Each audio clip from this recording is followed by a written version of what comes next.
जगन्नाथ भगवान पहुंडी करते हैं, मतलब उल्टी यात्रा करते हैं, बाहुड़ा यात्रा बोलते हैं उसको। जब गुंडीचा से वापस रथ आता, बंधुओं एक बार अपने जीवन में रथ यात्रा का दर्शन जरूर कीजिएगा। आप ये सोच लीजिए त्रिलोकीनाथ ब्रह्मांड नायक भगवान स्वयं रथ पर आरूढ़ होकर के पूरे विश्व को दर्शन देते हुए चलते हैं महाप्रभु जगन्नाथ जी। एक बार अपने जीवित अवस्था में, प्राण निकले उससे पहले, महाप्रभु जगन्नाथ जी को नंदी घोष, उनके रथ का नाम है नंदी घोष, उस रथ पर दर्शन जरूर कीजिए।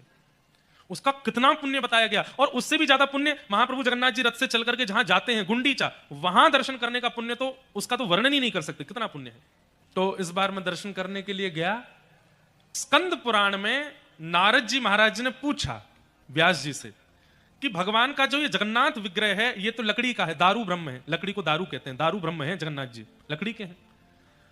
लोग ये विश्वास कैसे करेंगे कि ये साक्षात परमात्मा है?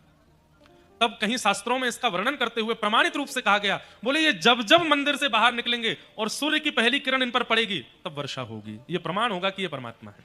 तो मैं गया दर्शन करने के लिए। तो जब हमको तो सब मठ मंदिर के लोग जान जाते हैं, हमारी कथा वक्ता होने का एक बहुत बड़ा फायदा, हमको सारे पुजारी सब मठ मंदिर के महंत सब जानते हैं, खींच खांच के हमको अंदर ले जाते हैं।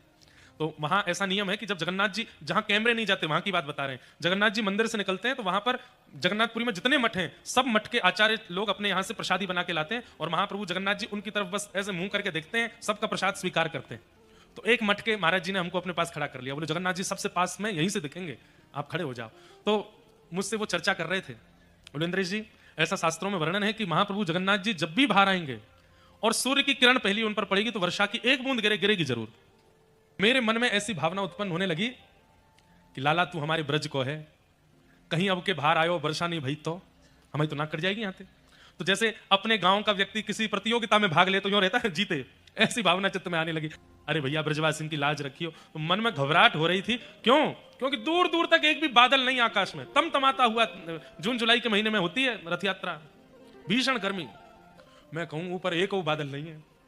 और वो विजय घंट बजाते हैं वहां पर जब जगन्नाथ जी चलते हैं ना, तो ऐसे पंडा पुजारियों के कंधे पे हाथ धर के वो अनुभव कैसा है मैं क्या बताऊं, रोंगटे खड़े होते हैं स्मरण करके। तो सबसे पहले मंदिर से बाहर आते हैं सुदर्शन जी, सुदर्शन जी बाहर आए, उसके बाद आती हैं सुभद्रा जी और फिर आते हैं बलराम जी, और तीनों निकल के चले गए, वर्षा नहीं भाई। अब आई जगन्नाथ जी की बारी, और जगन्नाथ जी जब आते हैं तो भीड़ भी बहुत हो जाती है, और मैं कहूं एक और बादल नहीं है, एक और बादल नहीं है। अब मुझे बादलों की चिंता ज्यादा कि बरसे को तो सही, ये प्रमाणित होना चाहिए कि ये परमात्मा है।